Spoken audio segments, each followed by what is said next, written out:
جب انگریزوں نے مہتاب باغ کی طرف سے حملہ کیا تو ہر بار سلطان کے اس وفادار سالار غفار خان نے انگریزوں کو بے پناہ نقصان پہنچاتے ہوئے پیچھے ہٹنے پر مجبور کر دیا۔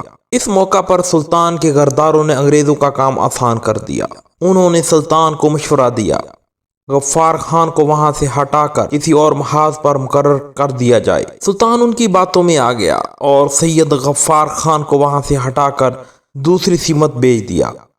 چونکہ غدار اپنا کام کر رہے تھے، غفار کے وہاں سے ہٹتے ہی انگریزوں نے غداروں کے کہنے پر وہاں حملہ کیا اور مہتاب باغ پر انہوں نے قبضہ کر لیا۔ چونکہ سلطان کے اپنے لشکر میں فرانسیسی بھی تھے، ان کو بلوا کر سلطان نے ان سے مشورہ کیا کہ ان کے سالار نے سلطان کو مخاطب کر کے کہا، سلطان محترم، ہم جانتے ہیں کہ انگریز آپ پر اس لیے حملہ آور ہو رہے ہیں کہ آپ سے ہمارے تعلقات بہترین ہیں۔ اس موقع پر میں یہی مناسب سمجھتا ہوں کہ آپ سارے لاؤ لشکر سمیت خزانہ توپ خانہ اور اپنی خواتین و لاحقین کو لے کر قلعہ سے باہر نکل جائیں اور چیتل درگ کی طرف چلے جائیں۔ دوسری صورت یہ ہے کہ مجھے اور دوسرے فرانسیسیوں کو انگریزوں کے حوالے کر دیں، اس لیے کہ اس جھگڑے کی وجہ ہم ہی ہیں۔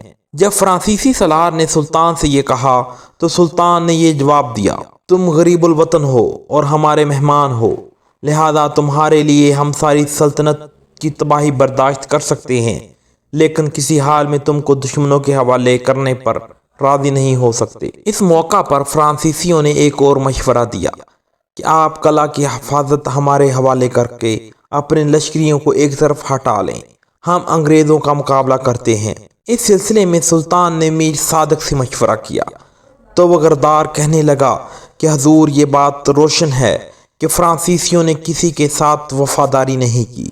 جیسے ہی قلعے کی حفاظت ان کے حوالے کریں گے، وہ قلعے پر انگریزوں کا قبضہ کرا دیں گے۔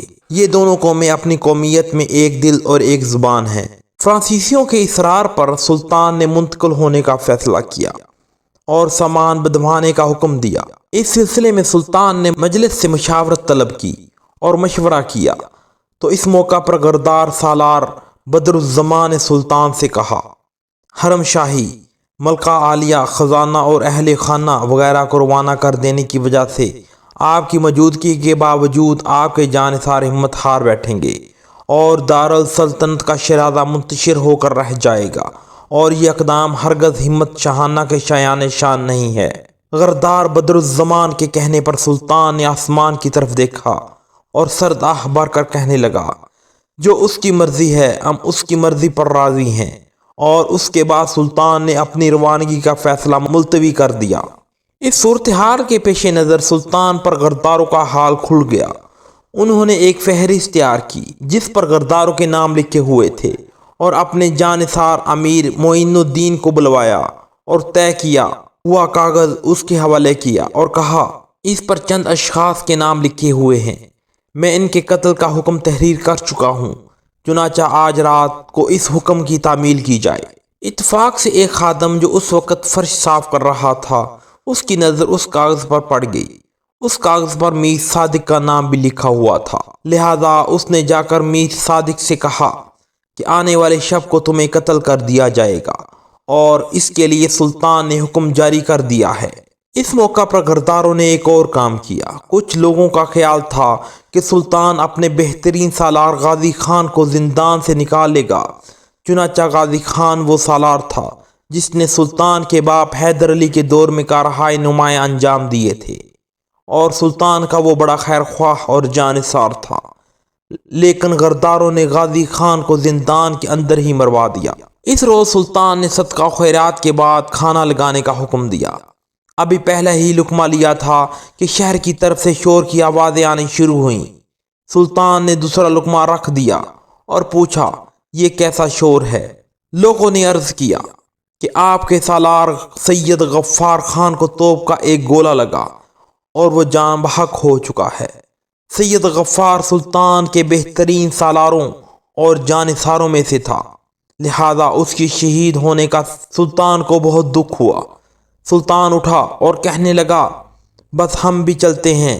یہ کہہ کر سلطان گھوڑے پر سوار ہوا اور دشمن پر کاری ضرب لگانی شروع کر دی۔ سید غفار کے شہید ہونے کے بعد غداروں اور نمک حراموں نے سفید رومال ہلا ہلا کر انگریزوں کے لشکر کو جو ندی کی جانب حملہ آور ہو رہے تھے اس سانحہ سے آگاہ کر دیا اور ان کو قلعہ پر حملہ آور ہونے کا اشارہ دیا۔ غدار لمحہ با لمحہ کی خبر انگریزوں تک پہنچا رہے تھے، لہذا انہوں نے قلعہ پر چڑھائی کا حکم دیا۔ توپوں کے گولے گرنے سے قلعہ کی دیوار کا ایک حصہ گر گیا۔ سلطان کے لشکریوں نے انگریزوں کو روکنے کے لیے جدوجہد کی، لیکن ہر طرف سے ایک حشر برپا ہو چکا تھا۔ مجبوراً جہاں دیوار گری تھی اور سلطان کے لشکری جو دفاع کر رہے تھے انہوں نے ہتھیار ڈال دیے۔ سلطان جس وقت انگریزوں کے ساتھ زندگی اور موت کا کھیل کھیل رہا تھا، غدار میر صادق گھوڑے پر سوار ہوا اور سلطان سے بہانہ کیا کہ وہ کمک لانے کے لیے جا رہا ہے۔ وہ شہر سے باہر نکلا اور پیچھے پہرے داروں کو حکم دیا کہ دروازے کو فوراً بند کر دینا۔ اس وقت ایک شخص نے آگے بڑھ کر راستہ روک لیا۔ اسے خبر ہو چکی تھی کہ یہ غداری پر اترا ہوا ہے، لہذا اسے لعنت و ملامت کر کے کہنے لگا، اے ملعون، تو سلطان کو دشمنوں کے حوالے کر کے اپنی جان سلامت لے جانا چاہتا ہے، اب میں تیرے کیے کا پھل بھی تجھے دیتا ہوں۔ یہ کہہ کر اس نے اپنی تلوار کا وار کیا اور غدار میر صادق چکرا کر گھوڑے سے نیچے گر پڑا۔ اس وقت ہجوم نے اس پر حملہ آور ہو کر اس کی تکہ بوٹی کر دی۔ جس طرف سے غدار میر صادق نکلا تھا وہاں بھی کچھ غدار کام کر رہے تھے۔ انہوں نے اپنا رنگ دکھایا، اس لیے کہ اسی دروازے سے باہر نکل کر سلطان انگریزوں پر حملہ آور ہونے کے لیے روانہ ہوئے تھے۔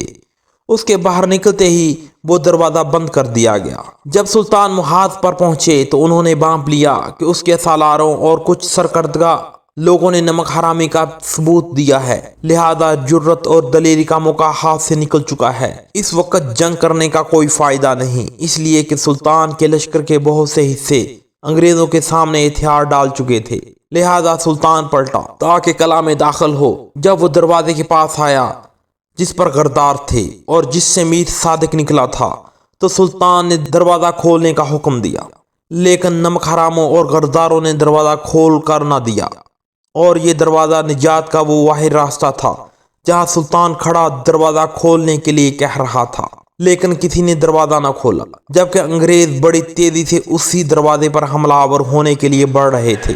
کوئی اور ہوتا تو وہ خوف کے مارے پتھر کی طرح بے حس ہو جاتا، لیکن سلطان کی رگوں میں اسلامی حمیت اور عزت کا خون گردش کر رہا تھا، چنانچہ وہ دروازے کی طرف پشت کر کے کھڑا ہو گیا، نہایت اطمینان سے دشمن کے قریب پہنچنے کا انتظار کرنے لگا۔ جیسے ہی انگریز سلطان پر حملہ آور ہوئے، سلطان بجلی بن کر ان پر شیر کی طرح جھپٹا۔ جگہ نہایت تنگ تھی، سلطان نے اپنے سامنے آنے والے 2-3 انگریزوں کو موت کے گھاٹ اتار دیا۔ اس موقع پر بہت سے لوگ سلطان پر حملہ آور ہو گئے اور اس تنگ جگہ پر سلطان کے چہرے پر کاری زخم لگا اور اسی جگہ سلطان نے جام شہادت نوش کیا۔ اگر ٹیپو سلطان کے ساتھی اس سے غداری نہ کرتے تو انگریز کسی بھی صورت ٹیپو سلطان پر قابو نہ پا سکتے تھے۔ غداری ایک ایسی لعنت ہے جس کا وجود ہی کسی ملک کی سب سے بڑی بدقسمتی ہے۔ ٹیپو سلطان کے خلاف کئی عہدیداروں نے غداری کی، ان میں سے 6 بڑے اہم ہیں۔ پہلا، میر صادق، یہ ٹیپو سلطان کے عہد میں ایک طرح سے چیف سیکرٹری کے عہدے پر پہنچا تھا۔ صرف میسور ہی نہیں بلکہ ہندوستان کی بدقسمتی کہ ایک بار اسے اپنے عہدے سے معزول بھی کر دیا تھا، پھر ستم گری کہ یہ بحال کر دیا گیا۔ ٹیپو سلطان کو انگریزوں کے حوالے کرنے میں اس شخص کا بڑا ہاتھ تھا۔ اسی میر صادق ہی کی وجہ سے سلطان اہم اطلاعات مدارس میں انگریزوں تک پہنچی تھی۔ یہی وجہ تھی کہ سلطان کی جنگی تیاریوں کا پیش از وقت انگریزوں کو علم ہو جاتا تھا اور سلطان کے تمام منصوبے ناکام رہ جاتے تھے۔ ٹیپو سلطان جب ہندوستان کی آزادی کے لیے آخری جنگ انگریزوں کے ساتھ لڑ رہا تھا، اس شیطان سیرت انسان نے قلعہ کا دروازہ بند کروا دیا تھا تاکہ انگریزوں کے ساتھ جنگ کرتے ہوئے سلطان واپس لوٹے تو قلعہ میں داخل نہ ہو سکے۔ سلطان کی شہادت کے بعد سلطان کی تقسیم کے لیے ایک کمیشن مقرر ہوا۔ ٹیپو سلطان کی اولاد کو ان کے حقوق سے محروم کر دینے کا مشورہ بھی اسی غدار نے دیا تھا۔ دوسرا بڑا غدار میر غلام علی لنگڑا تھا۔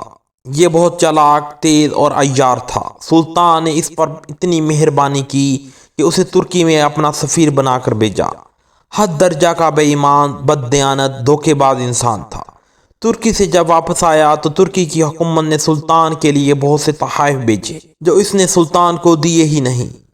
تلاشی پر وہ سب برآمد ہو گئے، جس کی بنا پر اسے نظر بند کر دیا گیا، لیکن سلطان رحم دل تھا، اسے معاف کر دیا۔ وزارت بحریہ کا قلمدان اسے خود دیا، لیکن اس نے ہمیشہ سلطان کے خلاف انگریزوں کا ساتھ دیا۔ غداری میں تیسرے نمبر پر دو بھائی آتے ہیں، ایک قمر الدین، دوسرا معین الدین۔ یہ دونوں ٹیپو سلطان کے سوتیلے ماموں بھی تھے۔ میر معین الدین کی بیٹی سلطان کی بیوی تھی۔ ٹیپو سلطان پہلے سلطان حیدر علی کے دور میں بھی معین الدین نے غداری کا ثبوت دیتے ہوئے مرہٹوں سے ساز باز کی تھی، لیکن اسے معاف کر دیا گیا تھا۔ ایک موقع اس نے سلطان حیدر علی کی موت کی افواہ بھی اڑا دی تھی۔ یہ افواہ سن کر اس کا بھائی قمر الدین غداری میں پیش تھا، ایک لشکر لے کر سرنگا پٹم کی طرف روانہ ہو گیا تھا تاکہ وہ خود سلطان کی جگہ حکمران بن جائے۔ سلطان نے ان دونوں کو ان کی ان غداری کی وجہ سے نظر بند کر دیا تھا، لیکن بعد میں رہا کر دیا۔ ان دونوں بھائیوں نے مل کر انگریزوں اور نظام دکن سے گرم کرنا کی جاگیر پہلے ہی لکھوا لی تھی اور وعدہ کیا تھا کہ سلطان کے خلاف ہر قسم کی کارروائیوں میں انگریزوں کی مدد کریں گے۔ ٹیپو سلطان کی سلطنت میں چوتھا بڑا غدار پورنیا آتا ہے۔ ٹیپو سلطان کے باپ سلطان حیدر علی کے دور میں اچھے عہدے پر ملازم ہوا، ترقی کرتے کرتے مالیات کا وزیر بنا، بعد میں سلطان کا دیوان بنا دیا گیا۔ سلطان کے تمام محکموں پر اس کا اقتدار تھا۔ یہ غداروں کا غدار تھا، ہر سازش میں شرکت کرتا تھا، بعض اوقات سازش اور غداری کی رہنمائی بھی یہی کرتا تھا۔ چنانچہ یہی غدار ملک تھا جس نے عین لڑائی کی حالت میں تنخواہ تقسیم کرنے کے بہانے لشکر کی بڑی تعداد کو محاذ جنگ سے ہٹوا لیا تھا۔ یہ اپنے دو اشخاص ترمل راؤ اور کشن راؤ کے ذریعے سلطان کی تمام جنگی تیاریوں اور کارروائیوں کی اطلاعات انگریزوں کو پہنچایا کرتا تھا۔ پانچواں بڑا غدار میر قاسم علی تھا۔ اس کی تمام عمر سلامت سلطان کی ملازمت میں گزری تھی۔ سلطان کو اس پر بہت ہی اعتماد تھا، چنانچہ اس ظالم کو وقتاً فوقتاً انعامات سے بھی نوازا جاتا تھا۔ پہلے یہ سرنگا پٹم کے قلعے کا افسر تھا۔ سلطان کے خلاف اس نے آخری جنگ میں غداری کی۔ میر قاسم نے حیدر آباد جانے کے لیے سلطان سے رخصت لی۔ سلطان اس کی غداری سے آگاہ نہیں تھا، لہذا اسے رخصت دے دی گئی۔ یہ شخص حیدرآباد جانے کی بجائے انگریزوں سے جا ملا اور انگریزوں کے لشکر کو قلعہ کے کمزور حصوں سے آگاہ کیا۔ جب انگریز حملہ آور ہوئے تو اسی ظالم اور غدار میر قاسم علی نے انگریزوں کو بتایا تھا کہ اگر وہ قلعہ پر اس جگہ حملہ آور ہوں تو وہ قلعہ کو فتح کر سکتے ہیں۔ وہ قلعہ کا کمزور ترین پہلو تھا، لہذا انگریزوں نے اس سے فائدہ اٹھایا۔ یہ شخص غداری میں سب سے سبقت لے گیا اور آنے والی نسلوں کو مجبور کر گیا کہ وہ اس پر لعنتوں کی بچھاڑ کرتی رہے۔ اگر یہ شخص غداری نہ کرتا تو آج ہندوستان کا نقشہ کچھ اور ہوتا۔ چھٹا بڑا غدار بدر الزماں تھا۔ یہ سلطان کے خلاف اس وجہ سے ہوا تھا کہ وہ سلطان کی دامادی کا آرزومند تھا، لیکن سلطان نے اپنی لڑکی کی شادی کسی اور شخص سے کر دی تھی۔ میر صادق جیسے غدار نے بھی کئی بار سلطان سے شکایت کی کہ بدر الزماں سلطنت کا خیر خواہ نہیں ہے۔ اس کی کوتاہیوں کو دیکھتے ہوئے ایک بار ٹیپو سلطان نے اسے نظر بند بھی کروا دیا تھا، لیکن بعد میں رحم دلی سے کام لیتے ہوئے اسے معاف کر دیا اور دوبارہ اسے وزیر بنا دیا۔ بدر الزماں نے انتقام کی خاطر سلطان کی مخالفت شروع کر دی اور اس غیر ذمہ دار شخص نے صرف ذاتی رنجشوں کی وجہ سے ٹیپو سلطان کو نقصان پہنچانے میں بہت بڑا کردار ادا کیا۔